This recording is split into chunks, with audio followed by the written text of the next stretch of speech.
Hello and welcome, ladies and gentlemen, to Define Disaster. This is Battlefield 4, and in today's weapon review, we're going to be taking a closer look at the L85A2 assault rifle, of course exclusive to the assault class, especially with an eye on its capabilities regarding all-rounder performance, comparing it, of course, with the best of the class, the Ace-23 and M416.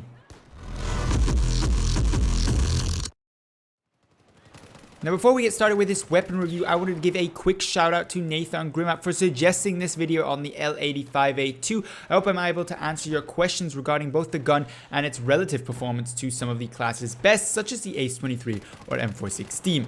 But with that being said, let's start with the stats of the L85A2. Being an assault rifle, it has a standard assault rifle damage model, which means we've got a maximum damage here of 24.5 and a minimum damage of 18. Nothing special here. Also, the rate of fire is kind of average at 750 rounds per minute. Good for most any situation and any engagement distances. The magazine is once more a standard 30+1, 31 bullets in total. Where things start to get a little bit more difficult with the L85A2 is when we start taking a look at its reload times. With a short reload, that is with one or more bullets left in your chamber or mag, at 2.55 seconds, it's significantly longer than the competition of its class, even than the Ace-23, kind of notorious for a slightly longer reload, and its long reload is practically abysmal at almost 4 seconds with 3.75. You're going to be ages stuck reloading the L85A2 if you run out of all your bullets, something that can seriously hamper your performance in close quarter. Moving on then to the recoil of the L85A2, it's got a vertical recoil of 0.33 as well as an equal pull to the right and left at 0.225 both sides. 0.33 vertical, average, nothing spectacular, easily manageable at most any distance. The recoil to the left and right is slightly higher than some other assault rifles. However, it is perfectly balanced, making the control of it very easy, or in other words, not exactly possible. You can't really account for this recoil. On the other hand, you don't have to account for it either, because your gun of course won't pull into one direction over time. It'll just kind of jiggle back and forth.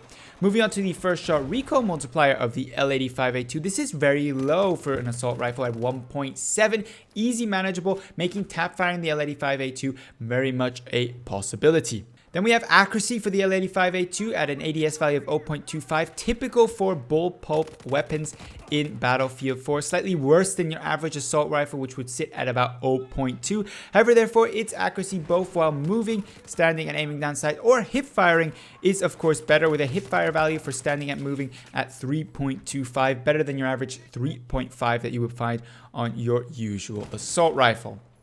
Now with the stats being covered, let's move on to talk about the attachments that I would recommend for the L85A2. Obviously your optic is going to be your personal choice. I would recommend a red dot sight as per usual. Moving on to accessories, a laser sight can be beneficial as per usual. Turn it off when you get into smoke, and if you can't get used to that, then just don't equip one in the first place. The L85A2 already has decent hipfire, but of course combining it with a laser sight will make this even better.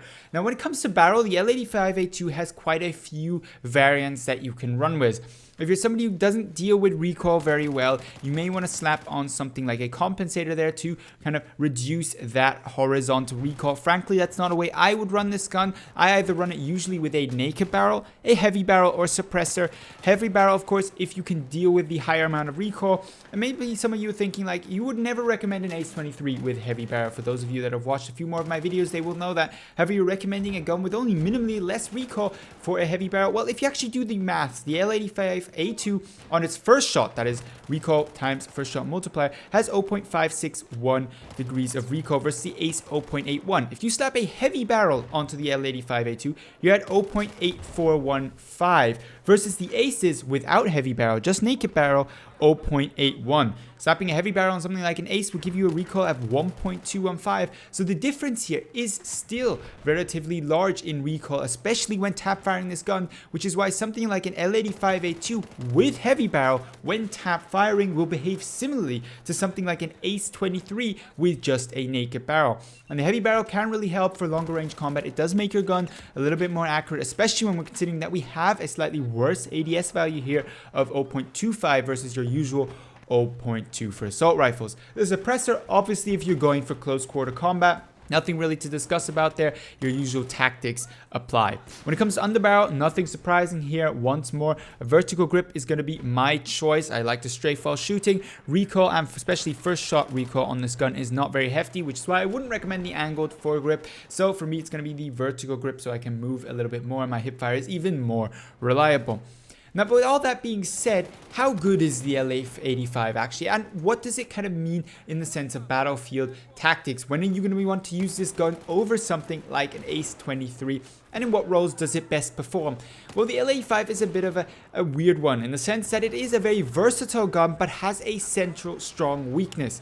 It does have abysmal reload times, and while it has fantastic hip fire, meaning it could be better for close quarter than something like an Ace 23, its reload times ruin that completely. So the L85 actually is a little bit less versatile than an Ace 23, better suited for medium to long range combat where you have time to reload your gun without being pushed, and you can then take advantage of the higher accuracy that you have versus an Ace 23 when equipping a heavy barrel on the L85 to kind of dominate your targets at medium to long range.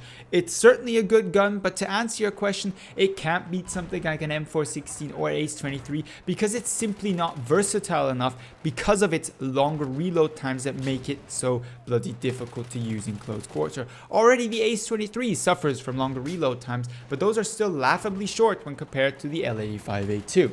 So what is my verdict on the gun? Definitely one to try out, definitely a great gun and a gun you can have a ton of fun with, but don't expect to be blown away by its performance if you're used to playing the Ace 23 or M416. It's a good gun, but it's not the best gun in the game, and therefore if you're really hardcore about it, you're putting yourself at a slight disadvantage when using it. Now, I certainly like the gun, but let me know what you think about the L85A2 in the comments down below. Do you have different experiences? Do you run it completely differently from me to get a different side of this gun, play to a different strength of this gun? Am I missing out one key statistic about it that makes the L85 so much better than its competition, such as the Ace 23 or M416? Let me know down below in the comments, of course, as per usual, as well, of course, your video suggestions like this one, which was, of course, a video suggestion. But otherwise, thank you very much for watching, and I hope to see you in the next Battlefield 4 video.